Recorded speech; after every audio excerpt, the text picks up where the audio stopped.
Gas loss and mall concept എന്ന കെമിസ്ട്രിയുടെ 4ാമത്തെ ചാപ്റ്ററാണ് നമ്മളിന്ന് സ്റ്റാർട്ട് ചെയ്തത്. അപ്പോൾ നമ്മുടെ ഓണ പരീക്ഷയ്ക്ക് 3ാമത്തെ ചാപ്റ്റർ നമ്മുടെ പീരിയോഡിക് ടേബിളിൻ്റെ ചാപ്റ്ററിൻ്റെ ഏതാണ്ട് ഒരു പകുതിയോളം ഉണ്ടായിരുന്നത്. അപ്പോൾ അതിന് ബാക്കി വരുന്ന ടോപ്പിക്കൊക്കെ ഓൾറെഡി നമ്മുടെ ചാനലിൽ എന്ത് ചെയ്തിട്ടുണ്ട്, അപ്ലോഡ് ചെയ്തിട്ടുണ്ട്. അപ്പോൾ അത് നിങ്ങൾ ഉറപ്പായിട്ട് കാണുക. അപ്പോൾ എന്തായാലും നമ്മളിപ്പോൾ നാളെ ഓണം അവധി കഴിഞ്ഞിട്ട് സ്കൂൾ തുടക്കുകയാണ്. അപ്പോൾ നമ്മൾ എന്ത് ചെയ്തു, ഫിസിക്സ് സ്റ്റാർട്ട് ചെയ്തു, ഹിസ്റ്ററി സ്റ്റാർട്ട് ചെയ്തു, ജോഗ്രഫി സ്റ്റാർട്ട് ചെയ്തു, ബയോളജി സ്റ്റാർട്ട് ചെയ്തു. ഇന്ന് എന്ത് ചെയ്യാണ്, കെമിസ്ട്രിയുടെയും പുതിയ ചാപ്റ്റർ സ്റ്റാർട്ട് ചെയ്യുകയാണ്. ചാപ്റ്ററിൻ്റെ പേര് എന്താണെന്ന് പറഞ്ഞത് gas loss and mall concept. വളരെ വളരെ ഇമ്പോർട്ടൻറ്റും ശ്രദ്ധിച്ച് പഠിച്ചാൽ മാത്രം തലയിൽ കയറുന്നതായിട്ടുള്ളൊരു ഭാഗമാണ് ഈ മോൾ കോൺസെപ്റ്റ് എന്ന് പറയുന്നത്. ഇതെവിടെ നമ്പർ കണ്ടു, 6.022 × 10⁻23. കണ്ട് പേടിക്കുകയൊന്നും വേണ്ട. ഈ നമ്പറിനെയാണ് നമ്മൾ അവഗാഡ്രോ നമ്പർ എന്ന് വിളിക്കുന്നത്. നമ്മൾ മോൾ കോൺസെപ്റ്റ് പഠിക്കുമ്പോൾ കൂടുതലായിട്ട് എന്ത് ചെയ്യും, ഈ അവഗാഡ്രോ നമ്പറിനെ പറ്റി പഠിക്കും. ഓക്കെ, അപ്പോൾ നമ്മൾ എങ്ങനെയാണ് ഈ ചാപ്റ്റർ സ്റ്റാർട്ട് ചെയ്യുന്നത്, എന്തിനെ പറ്റി പറഞ്ഞാൽ തുടങ്ങുന്നത്? ഗ്യാസ് ലോ എന്നല്ലേ പേര്. അപ്പോൾ നമുക്ക് എന്ത് ചെയ്യാം, ആദ്യം ഈ ഗ്യാസുകളെ പറ്റി തന്നെ എന്ത് ചെയ്യാം, പഠിക്കാം. അപ്പോൾ അതിന് മുമ്പേ നിങ്ങൾ ആദ്യമായിട്ടാണ് നമ്മുടെ ചാനൽ കാണുന്നതെങ്കിൽ ഉറപ്പായിട്ടും ചാനൽ സബ്സ്ക്രൈബ് ചെയ്യാനും ക്ലാസ്സുകൾ ഇഷ്ടപ്പെട്ടാൽ ലൈക്ക് ചെയ്യാനും കൂട്ടുകാർക്ക് ഷെയർ ചെയ്ത് കൊടുക്കാനും മറക്കണ്ട. നോട്ട് അവൈലബിൾ ആകും. ഓക്കെ, ഈ നോട്ട് നമ്മുടെ ടെലഗ്രാം ചാനലിൽ ഞാൻ അപ്ലോഡ് ചെയ്യുന്നതായിരിക്കും. പക്ഷേ ചാപ്റ്റർ കുറച്ച് മുന്നോട്ട് പോയതിന് ശേഷമായിരിക്കും നമ്മൾ അപ്ലോഡ് ചെയ്യുന്നത്. അപ്പോൾ അതുവരെ തൽക്കാലം നിങ്ങൾ സ്വന്തമായിട്ട് നോട്ട് പ്രിപ്പയർ ചെയ്യുന്നവർക്ക് ക്ലാസ്സിനിടയിൽ തന്നെ വീഡിയോ എന്ത് ചെയ്യാം, പോസ് ചെയ്തിട്ട് നോട്ട് ചെയ്തെടുക്കാവുന്നതാണ്. ഓക്കെ, നമ്മൾ അത്യാവശ്യം കാര്യങ്ങളൊക്കെ പറഞ്ഞായിരിക്കും പോകുന്നത്. അപ്പോൾ തുടങ്ങാമല്ലോ നമുക്ക്. അപ്പോൾ എന്താ നമ്മുടെ ചാപ്റ്റർ ആദ്യം പറയുന്നത്? ഇവിടെ കണ്ട ഒരു ബലൂൺ ഇങ്ങനെ പറന്നു പോകുന്നുണ്ട് അല്ലേ. ഈ പറന്നു പോകുന്ന ബലൂൺ നമ്മൾ എന്ത് പറഞ്ഞാൽ വിളിക്കുന്നത്? ഇതിനെ ഹീലിയം ബലൂൺ എന്ന പേര് പറഞ്ഞാൽ വിളിക്കുന്നത് അല്ലേ. കാരണം എന്താ, ഇതിനകത്ത് നിറയ്ക്കുന്ന ഗ്യാസ് എന്ന് പറയുന്നത് ഹീലിയം ഗ്യാസ് ആണ്. അപ്പോൾ ഇതിനകത്ത് ഹീലിയം ഗ്യാസ് നിറയ്ക്കുന്ന സമയത്ത് ഈ ഹീലിയം ബലൂൺ എന്ത് ചെയ്യും, ആകാശത്തേക്ക് ഇങ്ങനെ ഉയർന്നു പോകുന്നത് നിങ്ങൾ കണ്ടിട്ടുണ്ടാവും. എന്തുകൊണ്ടാണ്? കഴിഞ്ഞ കൊല്ലം നിങ്ങൾ ബോയൻ്റ് ഫോഴ്സ് അല്ലേ എന്നൊരു സംഭവം പഠിച്ചിട്ടുണ്ട്, ഓർമ്മയുണ്ടോ?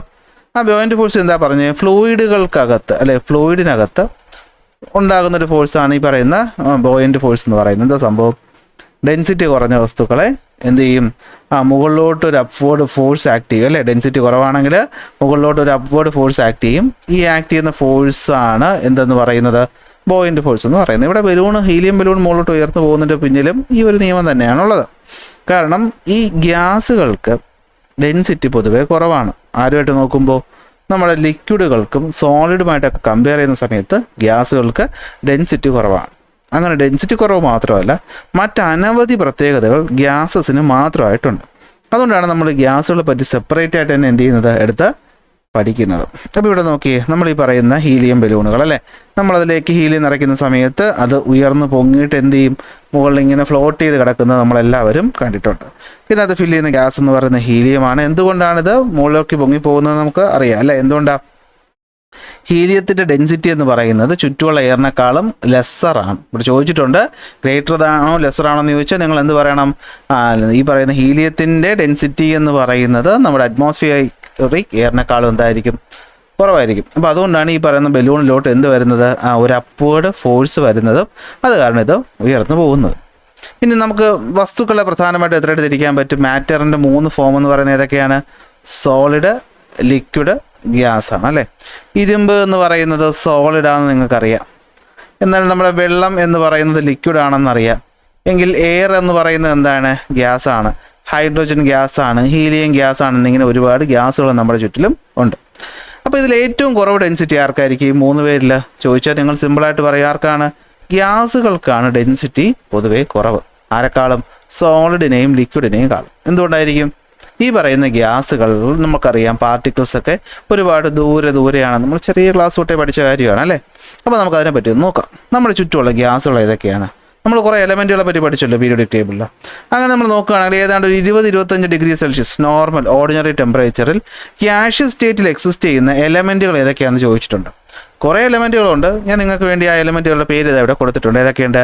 ഹൈഡ്രജൻ ഉണ്ട്, ഹീലിയം ഉണ്ട്, nitrogen, oxygen, fluorine, chlorine, neon, argon, krypton, Zenon, radon ഒക്കെ എന്താണ്? ഇവരെല്ലാവരും നോർമൽ അറ്റ്മോസ്ഫിയറിക് കണ്ടീഷനിൽ എന്ത് സ്റ്റേറ്റിലാണ്? ഗ്യാഷ്യസ് സ്റ്റേറ്റിൽ എക്സിസ്റ്റ് ചെയ്യുന്ന എലമെൻറ്റുകളാണ്. ഈ എലമെൻറ്റുകൾ മാത്രമാണോ ഗ്യാസായിട്ട് എക്സിസ്റ്റ് ചെയ്യുന്നത്? അല്ല, ഒരുപാട് കോമ്പൗണ്ടുകളുണ്ട്. എലമെൻറ്റും കോമ്പൗണ്ട് എന്താണെന്ന് അറിയാമല്ലോ അല്ലേ. അപ്പോൾ ഹൈഡ്രജൻ എന്ന് പറയുന്നത് ഒരു എലമെൻറ്റാണ് അല്ലേ. എന്നാൽ ഹൈഡ്രജൻ ഓക്സിജനും കൂടി ചേരുന്ന H2O എന്ന് പറയുന്നത് എന്താണ്? അതൊരു മോളിക്യൂളാണ്, അല്ലെങ്കിൽ അതൊരു കോമ്പൗണ്ടാണെന്ന് നമുക്ക് പറയാനായിട്ട് പറ്റും. ആ ബേസിക് കാര്യമൊക്കെ അറിയാമല്ലോ അല്ലേ. അപ്പോൾ നമ്മൾ നോക്കുകയാണ്, നമുക്കിവിടെ കുറേ എന്ത് തന്നിട്ടുണ്ട്, കോമ്പൗണ്ടുകൾ തന്നിട്ടുണ്ട്. ഈ കോമ്പൗണ്ടുകളിൽ ഗ്യാസ് ആയിട്ടുള്ളത് ആരൊക്കെയെന്നാണ് ചോദിച്ചിട്ടുള്ളത്. കാർബൺ ഡൈ ഓക്സൈഡ് ഗ്യാസാണെന്ന് നമുക്കറിയാം, പക്ഷേ സോഡിയം ക്ലോറൈഡ് ഉപ്പാണ്, അത് ഗ്യാസ് അല്ല, സോളിഡാണ്. അമോണിയ ഗ്യാസാണെന്ന് അറിയാം, പക്ഷേ ഗ്ലൂക്കോസ് നമുക്കറിയാം, നമ്മൾ കയ്യിൽ പൊടിയൊക്കെ തട്ടി കഴിക്കുന്നതാണ് അല്ലേ, അതെന്താണ്, ഗ്യാസ് അല്ല. Ammonium chloride, methane, sulphur dioxide, carbon monoxide, nitric acid അല്ല, നൈട്രജൻ ഡയോക്സൈഡ്, ഇവരൊക്കെ എന്താണ്, ഗ്യാസാണ്. അപ്പോൾ ഗ്യാസുകൾ എന്ന് പറയുമ്പോൾ തന്നെ നമുക്കങ്ങനെ ഒരുപാട് സാധനങ്ങളുണ്ട്, പക്ഷേ ഇവർക്ക് എല്ലാവർക്കും ഒരുപാട് പ്രത്യേക പ്രോപ്പർട്ടികളും ഉണ്ട്. ഇതിവിടെ നോക്കിയേ, ഇവിടെ കാണുമ്പോൾ തന്നെ നമുക്കറിയാം സോളിഡും ലിക്വിഡും ഗ്യാസ് അറേഞ്ച്മെൻറ്റിലാണ് വ്യത്യാസം വരുന്നത് അല്ലേ. സോളിഡിൽ പാർട്ടിക്കിൾസൊക്കെ വളരെ വളരെ അടുത്തടുത്താക്കി വെച്ചേക്കുകയാണെങ്കിൽ ലിക്വിഡിലാകുമ്പോൾ ഇവർക്കിടയിൽ കുറച്ച് ഗ്യാപ്പ് നമുക്കിവിടെ കാണാൻ പറ്റുന്നുണ്ട്. നിങ്ങൾ കാണാൻ പറ്റുന്നുണ്ടോ? ഈ കാണുന്ന ഗ്യാപ്പുകൾ നോക്കിയേ, ഈ കാണുന്ന ഗ്യാപ്പ് കണ്ട് ഇവിടെയൊക്കെ ഗ്യാപ്പുണ്ട്. പക്ഷേ ഗ്യാസിലാവുമ്പോഴോ ഈ ഗ്യാപ്പ് ഭയങ്കര കൂടുതലാണ്, ഈ ഗ്യാപ്പ് ഭയങ്കര കൂടുതലാണ്. അപ്പോൾ ഇത് തന്നെയാണ്, ഈ ഗ്യാപ്പ് കൂടുതലാണ് തന്നെയാണ് എന്ത്, ഈ പറയുന്ന ഗ്യാസസിന് ഒരുപാട് പ്രത്യേക പ്രോപ്പർട്ടികൾ കൊണ്ടുവന്ന് തരുന്നത്. ഇപ്പോൾ നോക്കിയേ, distance between the molecules, force of attraction, freedom of movement, energy of the molecules ഒക്കെ നമുക്ക് എന്ത് ചെയ്യാം, ഒന്ന് താരതമ്യം ചെയ്ത് നോക്കാം. ഇതാ ഇവിടെ നോക്കിയാൽ നിങ്ങൾക്ക് കാണാൻ പറ്റും, ഗ്യാസ്, ലിക്വിഡ്, സോളിഡ്. ചെറിയ ക്ലാസ്സിൽ പഠിച്ച കാര്യങ്ങളാണ്, നമ്മളൊന്ന് ഓർത്തെടുക്കുക. ഡിസ്റ്റൻസ് ബിറ്റ്വീൻ മോളിക്യൂൾസ് എന്ന് വെച്ചാൽ മോളിക്യൂൾ തമ്മിലുള്ള ദൂരം ഏറ്റവും കൂടുതൽ ആർക്കാ, അത് ഗ്യാസിലാണ് അല്ലേ. മോളിക്യൂൾസ് അല്ലെങ്കിൽ പാർട്ടിക്കിൾസ് ഭയങ്കര ദൂരെയാണ് എന്ത് ചെയ്യുന്നത്, കാണപ്പെടുന്നത്. ലിക്വിഡിലാവുമ്പോൾ അതൊരു മോഡറേറ്റും സോളിഡിലാവുമ്പോൾ വെരി സ്മോളും ആണെന്ന് വെച്ചാൽ സോളിഡ്സ് ആണ് നമ്മൾ എടുക്കുന്നതെങ്കിൽ പാർട്ടിക്കിൾസ് ഒക്കെ പരസ്പരം ഇങ്ങനെ ചേർന്ന് ഒട്ടിയായിരിക്കും ഇരിക്കുന്നത്. എന്നാൽ ലിക്വിഡിലോട്ട് വരുമ്പോഴത്തേക്ക് എന്ത് പറ്റും, ഒരല്പം ഗ്യാപ്പൊക്കെ ഇവർക്കിടയിൽ നമുക്ക് കാണാൻ പറ്റും. എന്നാൽ ഗ്യാസിലാണെങ്കിലോ ഈ പറയുന്ന പാർട്ടിക്കിൾസ് ദൂരെ ആയിരിക്കും. അതാണ് ഈ പറഞ്ഞതിൻ്റെ അർത്ഥം. ഇനി അടുത്ത് പറയുന്നത് എന്താണ്, force of attraction between molecules. നിങ്ങളൊന്ന് ആലോചിച്ച് നോക്കടാ, എപ്പോഴും അടുത്തടുത്തിരിക്കുമ്പോഴല്ലേ ഫോഴ്സ് ഓഫ് അട്രാക്ഷൻ കൂടുതൽ. അപ്പോൾ ഇതിൽ ആർക്കാ ഏറ്റവും കൂടുതൽ ഫോഴ്സ് ഓഫ് അട്രാക്ഷൻ, സോളിഡ്സിനാണ്. വെരി സ്ട്രോങ് ഫോഴ്സ് ഓഫ് അട്രാക്ഷനാണ് ആർക്കുള്ളത്, സോളിഡിനുള്ളത്. എന്നാൽ ഒരു ഇൻ്റർമീഡിയറ്റ് എന്ന് വെച്ചാൽ അങ്ങോട്ടുമില്ല ഇങ്ങോട്ടുമില്ല ഒരു മീഡിയമാണ് ലിക്വിഡിനുള്ളത്. എന്നാൽ ഗ്യാസിലേക്ക് വരുമ്പോൾ ഈ പറയുന്ന ഫോഴ്സ് ഓഫ് അട്രാക്ഷൻ വീക്ക് ആണെന്ന് നമുക്ക് പറയാൻ പറ്റും. എന്തുകൊണ്ടാണ്? അവരുടെ അട്രാക്ഷൻ വീക്ക് ആയതുകൊണ്ട് തന്നെയല്ലേ അവർക്കിടയിൽ ഇത്രയും ഗ്യാപ്പ് ഉണ്ടായത്. അട്രാക്ഷൻ നല്ല സ്ട്രോങ് ആണെങ്കിൽ അവർക്കിടയിൽ ഗ്യാപ്പ് ഉണ്ടാവുമോ? ഇല്ല.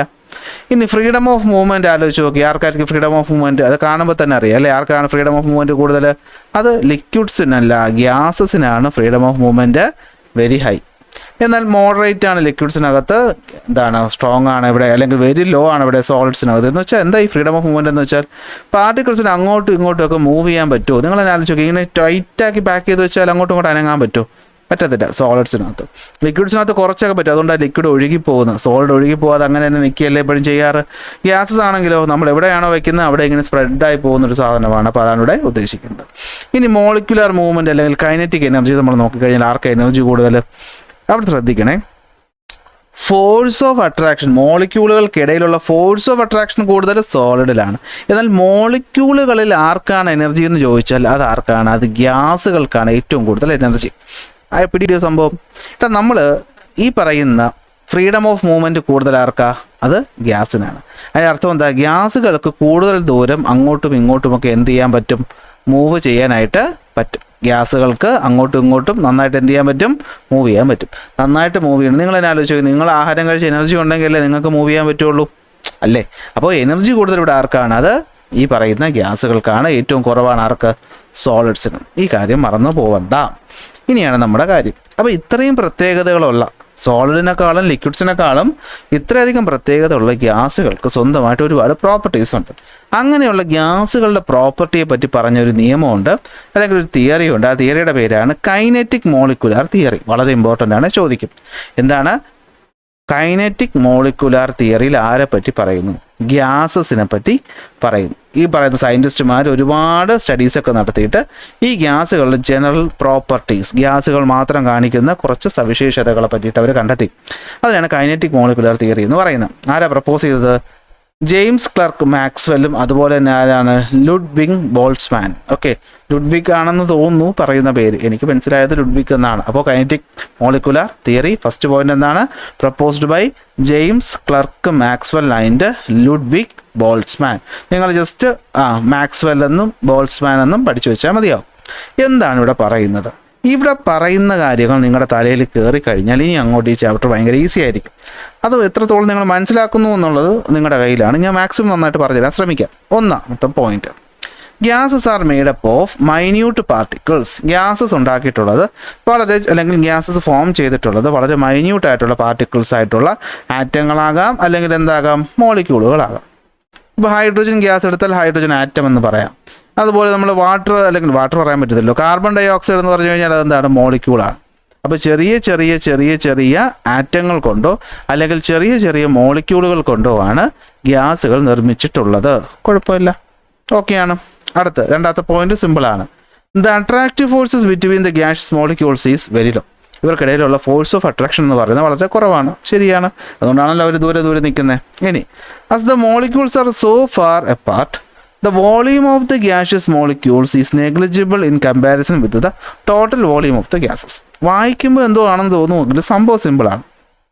നിങ്ങളിതാ ഇവിടെ കണ്ടോ, ഇതാ ഇത്രയും ഏരിയക്കകത്തുള്ള പാർട്ടിക്കിൾസിൻ്റെ എണ്ണം കണ്ടോ, വളരെ കുറവാണ്. അതാണ് ഇവിടെ ഉദ്ദേശിച്ചിരിക്കുന്നത്. അതായത് ഗ്യാസിൻ്റെ മൊത്തം വോളിയം നമ്മൾ എടുക്കുമ്പോൾ, ഗ്യാസിൻ്റെ വോളിയം എന്ന് വെച്ചാൽ അത് ഏത് കണ്ടെയ്നറിലിരിക്കുന്നോ അത് ഒക്കുപൈ ചെയ്യുന്ന സ്പേസാണ് അതിൻ്റെ വോളിയം. ഇപ്പോൾ ഒരു എക്സാമ്പിൾ ഞാൻ പറയാം. ഒരു ബലൂൺ നമ്മൾ എടുത്തു. ഒരു ബലൂൺ നമ്മളിങ്ങനെ എയർ വീർപ്പിച്ച് വെച്ചേക്കുമ്പോൾ അത് ഇത്രയും വലിപ്പമുണ്ട്. എന്നാൽ ഇതിനകത്ത് കാണുന്ന ഗ്യാസ് മോളിക്യൂൾസിനെ എടുത്ത് നമ്മൾ കൂട്ടി വയ്ക്കുകയാണെങ്കിൽ അത് ആകെ ചിലപ്പോൾ ഇത്രയും സൈസിനുള്ള മോളിക്യൂൾസേ കാണത്തുള്ളൂ. ഇവർ വളരെ ദൂരെ ദൂരെ ഇരിക്കുന്നത് കൊണ്ടാണ് അതിന് ഒക്കുപൈ ചെയ്യാൻ ഇത്രയും സ്പേസ് വേണ്ടത്. അതായത് മോളിക്യൂളിൻ്റെ വോളിയം എന്ന് പറയുന്നത്, നോക്കിയേ, the volume of the gaseous molecule, മോളിക്യൂളുകളുടെ വോളിയം എന്ന് പറയുന്നത് മൊത്തം വോളിയവുമായി കമ്പയർ ചെയ്യുമ്പോൾ നെഗ്ലിജിബിൾ ആണ്. അല്ലേ, ഇത്രയും വലിപ്പം കൊടുത്തപ്പോൾ നമുക്ക് നെഗ്ലിജിബിൾ എന്ന് പറയാൻ പറ്റത്തില്ല. അപ്പോൾ നമുക്കിങ്ങനെ പറയാം, ഇത്ര വലിപ്പമേ വരുള്ളൂ എന്ന് പറയാം. ഓക്കെ, അതായത് ഇതിനകത്തുള്ള മോളിക്യൂൾസിനൊക്കെ കൂടി ഞാൻ കൂട്ടിയെടുത്താൽ ആകെ ഇത്ര വലിപ്പമേ വരുള്ളൂ. എന്നാൽ അവന്മാർ ഫ്രീ ആയിട്ട് എക്സിസ്റ്റ് ചെയ്ത് വീർത്തിരിക്കുമ്പോൾ മൊത്തം വോളിയം ഓഫ് ദി ഗ്യാസ് എന്ന് പറയുന്നത് എന്തായിരിക്കുന്നത്, ഇത്രയും ഏരിയ വരും. അപ്പോൾ ഇത്രയും ഏരിയയുമുള്ള ഗ്യാസുമായി കമ്പയർ ചെയ്യുമ്പോൾ ഒരു മോളിക്യൂളിൻ്റെ അല്ലെങ്കിൽ അതിനകത്തുള്ള മോളിക്യൂളുകളുടെ വോളിയം എന്ന് പറയുന്നത് വളരെ ചെറുതല്ലേ, അതാണ് ഇവിടെ പറഞ്ഞിരിക്കുന്നത്. അപ്പോൾ എന്തുകൊണ്ടാണ് ഇങ്ങനെ വലുതായിട്ടിരിക്കുന്നത്, അത് അവർക്കിടെ ഒരുപാട് സ്പേസ് ഉള്ളത് കൊണ്ടാണ്. ലോജിക്ക് പിടികിട്ടി കാണും. എന്താ അവിടെ പറഞ്ഞേക്കുന്നത്, ഒന്നുകൂടി പറയുകയാണ്, നോക്കണം. The molecules are so far apart, മോളിക്യൂൾസുകൾ വളരെ ദൂരെ ദൂരെയാണ്. The volume of the gaseous molecule, gaseous മോളിക്യൂളുകളുടെ വോളിയം എന്ന് പറയുന്നത് ഈ സംഭവം ഈസ് നെഗ്ലിജിബിൾ, അത് വളരെ സിമ്പിളാണ്, അല്ലെങ്കിൽ ഒട്ടും കൂട്ടാൻ പറ്റത്തില്ല ആരുമായിട്ട് കമ്പയർ ചെയ്യുമ്പോൾ, compared with the total volume of the gases. ഇവിടെ ഇരിക്കുമ്പോൾ ഇത്രയല്ലേ വോളിയം എന്ന് പറയുന്നത്. അപ്പോൾ ഈ വോളിയമായിട്ട് കമ്പയർ ചെയ്യുമ്പോൾ മോളിക്യൂളുകളുടെ വോളിയം എന്ന് പറയുന്നത് വളരെ ചെറുതാണ്. ഇതാണ് ഇവിടെ പറയുന്നത്. പിടികിട്ടിയോ, ലോജിക്ക് പിടികിട്ടിയോ, ഇതാണ് സംഭവം. The volume can be reduced by reducing the distance between the gaseous molecules. Compress ചെയ്യാൻ പറ്റും, അതാണ് ഉദ്ദേശിക്കുന്നത്. നമുക്ക് ഈ പറയുന്ന മോളിക്യൂളുകൾക്കിടയിലുള്ള ഈ ദൂരം ഉണ്ടല്ലോ, ഈ ദൂരം നമുക്ക് എക്സ്റ്റേണലി പ്രഷർ കൊണ്ടുവന്ന് കൊടുത്ത്, പുറത്തു നിന്നും പ്രഷർ കൊണ്ടുവന്ന് കൊടുത്ത് പ്രസ് ചെയ്ത് എന്ത് ചെയ്യാൻ പറ്റും, ചുരുക്കാനായിട്ട് സാധിക്കുമെന്നാണ് പറയുന്നത്. ഓക്കെ ആണല്ലോ. ഇനി ഇതാ ഇവിടെ കാണുന്ന പോലെ ഈ മോളിക്യൂൾസുകൾ ഒരിക്കലും റെസ്റ്റിലിരിക്കരുത്. നമ്മൾ പറഞ്ഞു ഏറ്റവും കൂടുതൽ ഫ്രീഡം ഉള്ളത് ആർക്കാ, ഗ്യാസുകൾക്കാണ് അല്ലേ. സോളിഡും ലിക്വിഡും ഗ്യാസും കമ്പയർ ചെയ്യുമ്പോൾ ഏറ്റവും കൂടുതൽ ഫ്രീഡം ഓഫ് മോളിക്യൂൾസ് അല്ലെങ്കിൽ ഏറ്റവും കൂടുതൽ കൈനറ്റിക് എനർജി ഉള്ളത് ആർക്കാ, ഗ്യാസിനാണ്. അപ്പോൾ ഈ ഗ്യാസ് മോളിക്യൂൾസ് ഒരിക്കലും ഇങ്ങനെ ചുമ്മാ ഇരിക്കത്തില്ല. ഈ ആരോ മാർക്ക് കാണിച്ചേക്കുന്ന പോലെ അങ്ങോട്ടും ഇങ്ങോട്ടും എപ്പോഴും മൂവ്മെൻറ്റിലായിരിക്കും. അതാണ് ഇവിടെ പറയുന്നത്. നോക്കിയേ, the gaseous molecules are in constant motion in all directions. കണ്ടോ, ഇവർ അങ്ങോട്ടും ഇങ്ങോട്ടും ഒരു സിക്സാക് മാനറിൽ എപ്പോഴും മൂവ് ചെയ്തുകൊണ്ടിരിക്കുകയായിരിക്കും. അതുകൊണ്ട് തന്നെ ഇവർ പരസ്പരം കൊളൈഡ് ചെയ്യും one another with the walls of the container അല്ലേ. ഇവർ പരസ്പരവും അതുപോലെ തന്നെ ഇവരെ പരസ്പരം കൂട്ടിമുട്ടുകയും അല്ലെങ്കിൽ കൂട്ടിയിടിക്കുകയും അതുപോലെ ഈ ഇരിക്കുന്ന കണ്ടെയ്നറിൻ്റെ വാളുകളിലേക്ക് ഇവർ വന്ന് കൂട്ടിയിടിക്കുകയും അല്ലെങ്കിൽ വന്ന് തട്ടുകയും ചെയ്യുന്നു. ശ്രദ്ധിക്കണം, തട്ടുമ്പോൾ ഫോഴ്സ് കൊടുക്കുമല്ലോ. The force produced due to the collision of the molecules. ഈ പറയുന്ന മോളിക്യൂൾസുകൾ കൊളൈഡ് ചെയ്യുന്നു ആരുമായിട്ട്, വാൾ ഓഫ് ദ കണ്ടെയ്നറിൻ്റെ വാളുമായിട്ട് കൊളൈഡ് ചെയ്യുമ്പോൾ കൊടുക്കുന്ന ഫോഴ്സിനെയാണ് സത്യത്തിൽ നമ്മൾ എന്ത് പറയുന്നത്, ഗ്യാഷ്യസ് പ്രഷർ എന്ന് പറയുന്നത്. എന്തെന്ന് പറയുന്നത്, ഗ്യാഷ്യസ് പ്രഷർ എന്ന് പറയുന്നത്. പിടികിട്ടിയോ? എന്താ ഉദ്ദേശിച്ചത്, ഗ്യാസ് മോളിക്യൂൾസുകൾ പരസ്പരം എപ്പോഴും അങ്ങോട്ടും ഇങ്ങോട്ടും മൂവ്മെൻറ്റിലായിരിക്കും. ഗ്യാസ് മോളിക്യൂളുകൾ പരസ്പരം എപ്പോഴും അങ്ങോട്ടും ഇങ്ങോട്ടും മൂവ്മെൻറ്റിലായിരിക്കും. അങ്ങനെ മൂവ് ചെയ്യുന്ന സമയത്ത് ഇവർ പരസ്പരം കൂട്ടിമുട്ടാറുണ്ട്. ആയിക്കോട്ടെ, ഇവർ അതുപോലെ വന്ന് എന്ത് ചെയ്യാറുണ്ട്, ഈ പറയുന്ന വാൾസുമായിട്ട് കൂട്ടിമുട്ടാറുണ്ട്. ഈ പറയുന്ന വാളുകളിൽ എന്ത് ചെയ്യാറുണ്ട്, വന്ന് കൂട്ടിയിടിക്കാറുണ്ട്. അങ്ങനെ കൂട്ടിയിടിക്കുമ്പോൾ അവിടെ ഒരു ഫോഴ്സ് കൊടുക്കുമല്ലോ, ഉറപ്പായിട്ടും കൊടുക്കും. ആ കൊടുക്കുന്ന ഫോഴ്സിനെയാണ് നമ്മൾ എന്ത് പറയുന്നത്, ഗ്യാഷ്യസ് പ്രഷർ എന്ന് പറയുന്നത്. നിങ്ങളൊരു പെപ്സി ക്യാൻ എടുക്കുക. പെപ്സി ക്യാൻ എടുത്ത് നമ്മൾ തുറക്കുമ്പോൾ സൗണ്ട് കേട്ട് ഗ്യാസ് വെളിയിൽ പോകും. ഏത് ഗ്യാസ്, കാർബൺ ഡൈ ഓക്സൈഡ്. അപ്പോൾ ആലോചിച്ച് നോക്കിയേ, അത് പൊട്ടിക്കുന്നതിന് മുന്നേ ആ കണ്ടെയ്നർ ഒന്ന് പ്രസ് ചെയ്യാൻ നോക്കി, പ്രസ് ആവുമോ? ഇല്ല, നല്ല ടൈറ്റ് ആയിരിക്കും അല്ലേ. കാരണം അകത്തിരിക്കുന്ന ഗ്യാസ് അവിടെ പ്രഷർ കൊടുത്ത് വെച്ചിരിക്കുക. പിടികിട്ടിയോ? നമ്മൾ തുറക്കുമ്പോൾ ഈ ഗ്യാസ് വെളിയിൽ പോകുമ്പോൾ പ്രഷർ പോകും, അപ്പോൾ എന്ത് ചുറ്റും പ്രസ് ചെയ്യും. അപ്പോൾ അകത്ത് ഈ പറയുന്ന ഗ്യാസ് ഇതാ ഇതുപോലൊരു ഫോഴ്സ് കൊടുത്ത് പുറത്തേക്ക് തള്ളി വെച്ചേക്കാണ്. തുറക്കൂലിടാ എന്ന് പറഞ്ഞ് എന്ത് ചെയ്തേക്കാണ്, അല്ലെങ്കിൽ പ്രസ് ആവില്ലാന്ന് വെച്ച് പുറത്തോട്ട് തള്ളി വെച്ചുകൊണ്ടിരിക്കുകയാണ്. അപ്പോൾ ആ കൊടുക്കുന്ന ഫോഴ്സിനാണ് നമ്മളവിടുത്തെ എന്തെന്ന് പറയുന്നത്, ഗ്യാസിൻ്റെ പ്രഷർ എന്ന് പറയുന്നത്. ഗ്യാസിൻ്റെ പ്രഷർ എന്ന് പറയുന്നത്. സെറ്റാണ്. ഇതിപ്പോൾ പിന്നീട് ഭയങ്കര ആവശ്യം വരും, ഓർത്ത് വയ്ക്കുക. ഇനി അപ്പോൾ നിങ്ങൾ ചോദിക്കും, ഈ കൊളീഷൻ നടക്കുമ്പോഴത്തേക്ക് എനർജി നഷ്ടപ്പെടുമോ? ഇല്ല. ഈ നടക്കുന്ന കൊളീഷൻസ് എല്ലാം ഇലാസ്റ്റിക് കൊളീഷൻസ് ആണ്. എന്ന് വെച്ചാൽ ഇവിടെ എനർജി എന്ന് പറയുന്നത് ബിഫോർ ആൻഡ് ആഫ്റ്റർ കൊളീഷൻ മാറ്റമൊന്നും വരത്തില്ല. അതായത് ഇവർ അങ്ങോട്ടും ഇങ്ങോട്ടും തമ്മിൽ തട്ടുമെങ്കിലും ടോട്ടൽ നെറ്റ് തട്ടലിൻ്റെ ഇഫക്റ്റ് എന്ന് പറയുന്നത് ക്യാൻസൽ ചെയ്ത് പോകും. അതായത് ഇവൻ അവിടെ തട്ടുമ്പോൾ നഷ്ടപ്പെടുന്ന എനർജി മറ്റൊരിടത്ത് തട്ടുമ്പോൾ തിരിച്ചു കിട്ടും എന്ന് നിങ്ങൾ വേണമെങ്കിൽ ആലോചിച്ച് വെച്ചു. So the collision of the gaseous molecules are elastic in nature. That means the kinetic energy of the molecules before and after the collision will be the same. കൊളീഷന് മുമ്പും പിൻപും ഈ പറയുന്നത് എന്തായിരിക്കും? സെയിം ആയിരിക്കും. ഇനി ആവറേജ് കൈനറ്റിക് എനർജി എന്ന് പറയുന്നത് എന്തിനെ depend ചെയ്യും? ടെമ്പറേച്ചറിനെ ഡിപ്പെൻഡ് ചെയ്യും. എന്ന് വെച്ചാൽ ഞാൻ 2 ഗ്യാസ് മോളിക്യൂളിനെ എടുക്കുന്നു, ഇങ്ങനെ 2 മോളിക്യൂൾ എടുക്കുന്നു.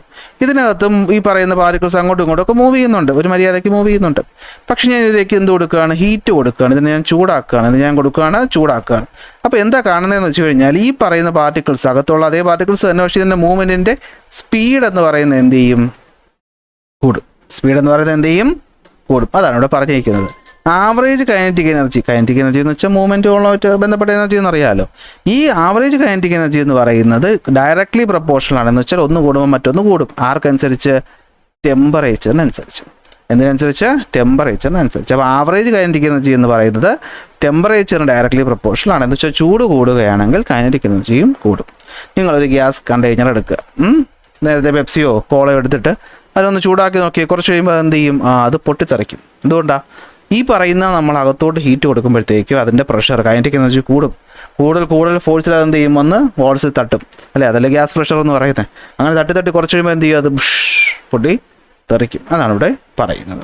അപ്പോൾ ഇതാണ് കൈനറ്റിക് തിയറി എന്ന് പറയുന്നത്, വളരെ ഇമ്പോർട്ടൻ്റ് ആണ്. അപ്പോൾ കൈനറ്റിക് മോളിക്കുലർ തിയറി ഓഫ് ഗ്യാസസിനകത്ത് നമ്മൾ എന്തൊക്കെയാണ് പഠിച്ചത്? ഒന്ന്, ഗ്യാസ് നിർമ്മിച്ചിട്ടുള്ളത് ചെറിയ പാർട്ടിക്കിൾസ് വെച്ചിട്ടാണ്. ഇവർക്കിടയിൽ ഭയങ്കര സ്പേസ് ഉണ്ട്, അല്ലെങ്കിൽ ഇവർക്കിടെ ഫോഴ്സ് ഓഫ് അട്രാക്ഷൻ വളരെ കുറവാണ്. ഈ മോളിക്യൂളുകളുടെ വലിപ്പം നോക്കിക്കഴിഞ്ഞാൽ മൊത്തം അതിരിക്കുന്ന വലിപ്പമായിട്ട് താരതമ്യം ചെയ്യുമ്പോൾ വളരെയധികം അത് നെഗ്ലിജിബിൾ ആണ്. മോളിക്യൂളിൻ്റെ വലിപ്പം മൊത്തം അത് ഒക്കുപ്പൈ ചെയ്യുന്ന വലിപ്പമായിട്ട് നോക്കുമ്പോൾ നെഗ്ലിജിബിൾ ആണ്. ഇനി നമുക്ക് ഈ വോളിയം കുറയ്ക്കാൻ പറ്റും. എന്ത് ചെയ്താൽ മതി? ഫോഴ്സ് കൊടുത്താൽ മതി. ഇനി ഈ പറയുന്ന ഗ്യാസ് മോളിക്യൂൾസ് പരസ്പരം എപ്പോഴും അങ്ങോട്ടും ഇങ്ങോട്ടും കൊളൈഡ് ചെയ്യുകയും അതിരിക്കുന്ന കണ്ടെയ്നറിനകത്ത് പോയി തട്ടുകയും ചെയ്യും. അങ്ങനെ അകത്ത് പോയി തട്ടുമ്പോൾ ഉണ്ടാകുന്നതാണ് ഗ്യാഷ്യസ് പ്രഷർ എന്ന് പറയുന്നത്. പക്ഷേ തട്ടലെല്ലാം എന്താണ്? ഇലാസ്റ്റിക് തട്ടലുകളാണ്, അല്ലെങ്കിൽ ഇലാസ്റ്റിക് നേച്ചർ ആയതുകൊണ്ട് തന്നെ അവിടെ എനർജിക്ക് നഷ്ടമൊന്നും തന്നെ വരത്തില്ല.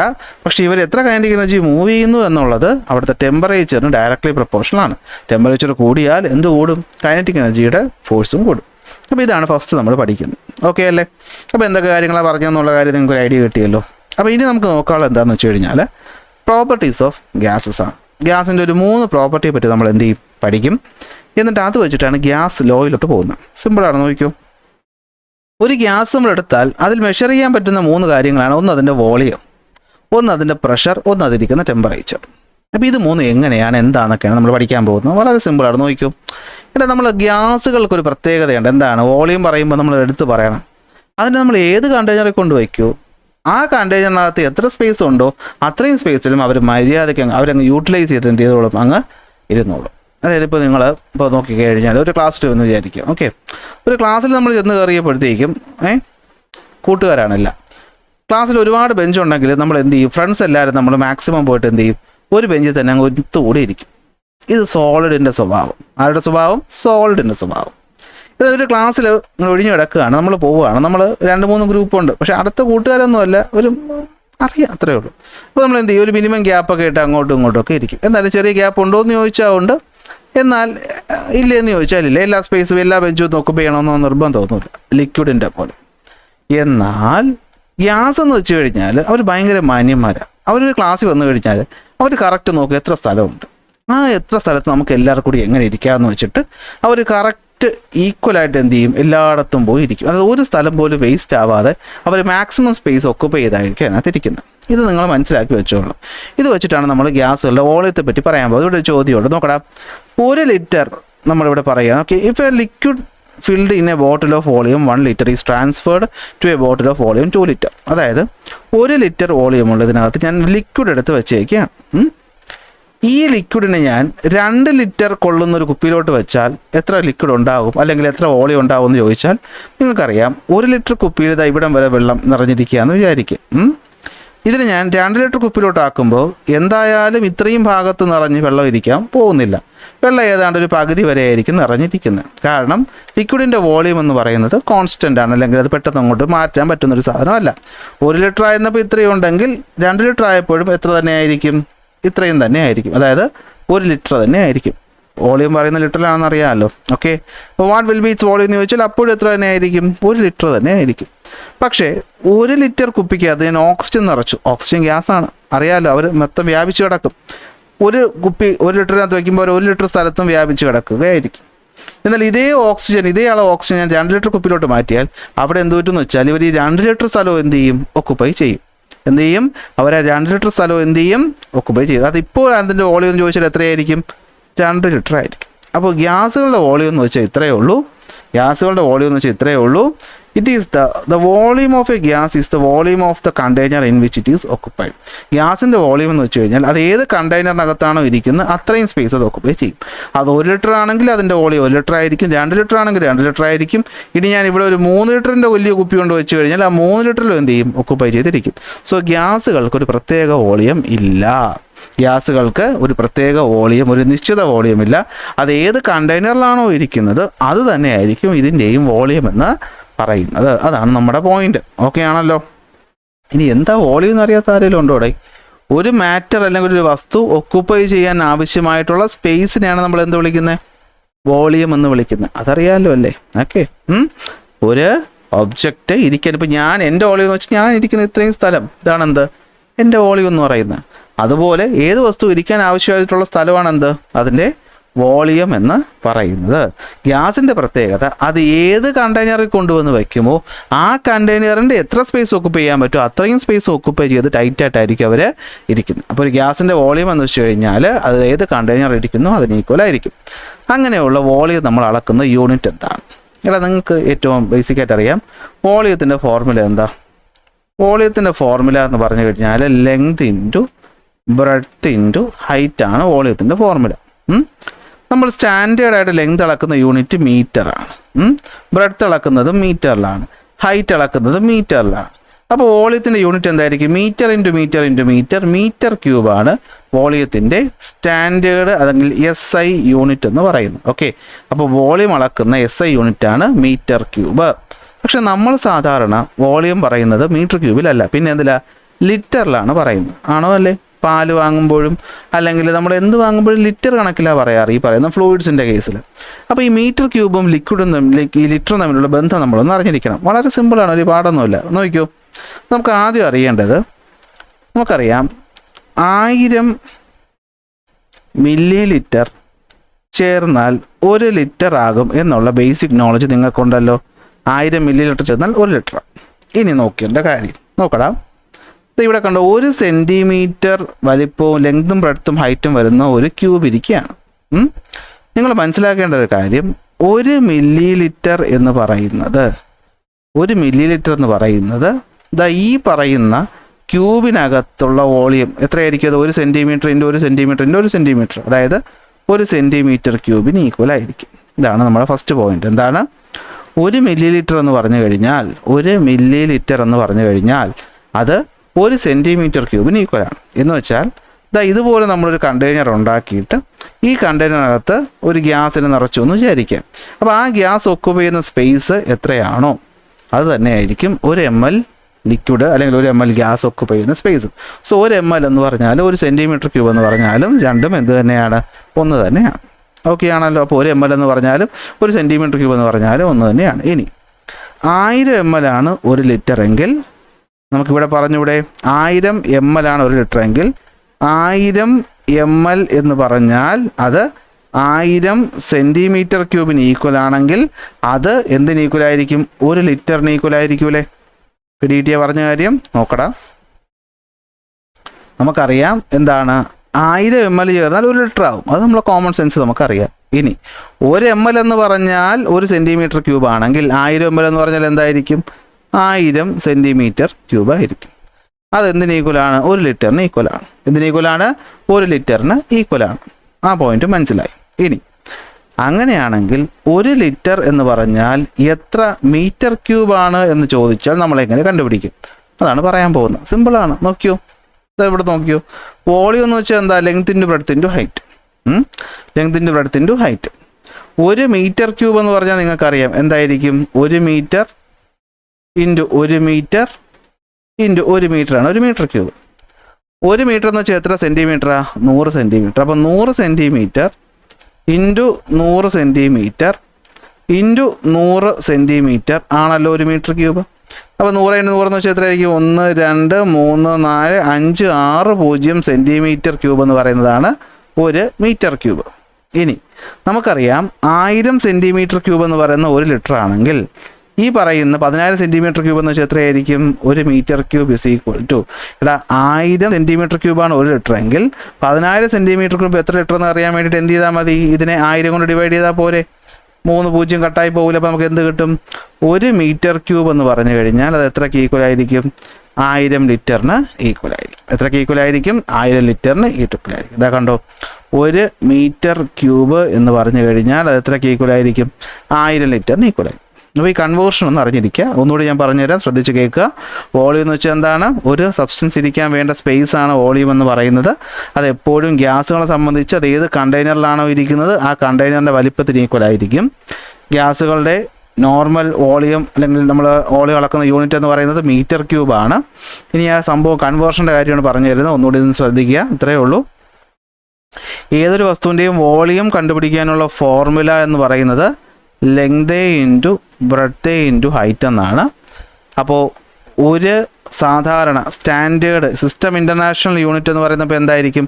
ലെങ്ത് അളക്കുന്ന മീറ്ററിലാണ്. അപ്പോൾ 1 metre into 1 metre into 1 metre എന്തായിരിക്കും? 1 മീറ്റർ ക്യൂബാണ്.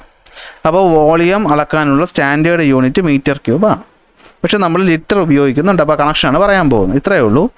1 മില്ലി ലിറ്റർ എന്ന് പറയുന്നത് 1 സെൻറ്റിമീറ്റർ ക്യൂബിന് ഈക്വലാണ്. 1 മില്ലി ലിറ്റർ എന്ന് പറയുന്നത് 1 സെൻറ്റിമീറ്റർ ക്യൂബിന് ഈക്വലാണ്. 1000 മില്ലി ലിറ്റർ ചേരുമ്പോഴാണ് എന്തുണ്ടാകുന്നത്? 1 ലിറ്റർ ഉണ്ടാവും. 1 ml 1 സെൻറ്റിമീറ്റർ ക്യൂബ് ആണെങ്കിൽ 1000 ml എന്ന് വെച്ച് കഴിഞ്ഞാൽ എന്താണ്? 1000 സെൻറ്റിമീറ്റർ ക്യൂബ്. അപ്പോൾ അത് എന്തിന് ഈക്വൽ എന്ന് പറയാം? 1 ലിറ്ററിന് ഈക്വൽ എന്ന് പറയാം. അങ്ങനെയാണെങ്കിൽ മീറ്റർ ക്യൂബും ലിറ്ററും തമ്മിലുള്ള ബന്ധം കണ്ടുപിടിക്കാൻ എളുപ്പമല്ലേ? എന്ത് ചെയ്താൽ മതി? നമ്മൾ പറയുകയാണ് ഇതാ ഇവിടുത്തെ കാര്യം നോക്കിയേ. 1 മീറ്റർ ഇൻറ്റു 1 മീറ്റർ ഇൻറ്റു 1 മീറ്ററാണ് എന്ത്? 1 മീറ്റർ ക്യൂബ് ആണല്ലോ. അപ്പോൾ നമുക്കതിന് സെൻറ്റിമീറ്ററിലോട്ട് മാറ്റാൻ നമുക്കറിയാം 1 മീറ്റർ എന്ന് വെച്ചാൽ 100 സെൻറ്റിമീറ്റർ. അപ്പോൾ 100 സെൻറ്റിമീറ്റർ ഇൻറ്റു 100 സെൻറ്റിമീറ്റർ ഇൻറ്റു 100 സെൻറ്റിമീറ്ററാണ് 1 മീറ്റർ ക്യൂബ് എന്ന് പറയുന്നത്. സോ നമുക്ക് എഴുതാൻ പറ്റും 1 മീറ്റർ ക്യൂബ് എന്ന് വെച്ചാൽ 100 × 100 × 100 എന്ന് വെച്ചാൽ 1 2 3 4 5 6 സെൻറ്റിമീറ്റർ ക്യൂബ്. ഇനി ഇവിടെ നോക്കിയാൽ മതി. 1000 സെൻറ്റിമീറ്റർ ക്യൂബ് 1 ലിറ്റർ ആണെങ്കിൽ എത്ര centimetre cube? 1000 centimetre cube 1 litre ആണെങ്കിൽ ഇതാ ഇത്രയും സെൻറ്റിമീറ്റർ ക്യൂബ് എത്ര ലിറ്റർ എന്ന് കണ്ടുപിടിക്കാൻ എന്ത് ചെയ്താൽ മതി? ഈ 1000 കൊണ്ട് ഡിവൈഡ് ചെയ്താൽ മതി. ഈ 1000 കൊണ്ട് ഡിവൈഡ് ചെയ്തു. 3 0 വെട്ടിപ്പോയി. അപ്പോൾ നമുക്ക് എന്ത് കിട്ടി? 1 മീറ്റർ ക്യൂബ് എന്ന് പറയുന്നത് എത്രയാണ്? 1000 കൊണ്ട് ഡിവൈഡ് ചെയ്തല്ലോ. അപ്പോൾ ഇവിടെ ലിറ്റർ ആയല്ലോ. 1000 ലിറ്ററിന് ഈക്വലാണ്. ഇതാണ് അവർ തമ്മിലുള്ള റിലേഷൻ എന്ന് പറയുന്നത്. ജസ്റ്റ് നിങ്ങൾ ഇത്രയും പഠിച്ചു വയ്ക്കുക. 1 മീറ്റർ ക്യൂബ് എന്ന് വെച്ചാൽ 1000 ലിറ്റർ. കുറേ സമയമായല്ലേ ക്ലാസ്? മതി. നമുക്ക് എന്ത് ചെയ്യാം? ഇന്നിവിടെ വെച്ച് നിർത്താം. പ്രഷറിനെ പറ്റിയിട്ട് ടെമ്പറേച്ചറിനെ പറ്റിയിട്ട് നമുക്ക് അടുത്ത ക്ലാസ്സിൽ പഠിക്കാം. സോ ക്ലാസ് ഇഷ്ടപ്പെട്ട ലൈക്ക് ചെയ്യുക, ഷെയർ ചെയ്യുക, സബ്സ്ക്രൈബ് ചെയ്യുക. അടുത്ത ക്ലാസ്സിൽ അടുത്ത ടോപ്പിക്കുമായിട്ട് കാണാം.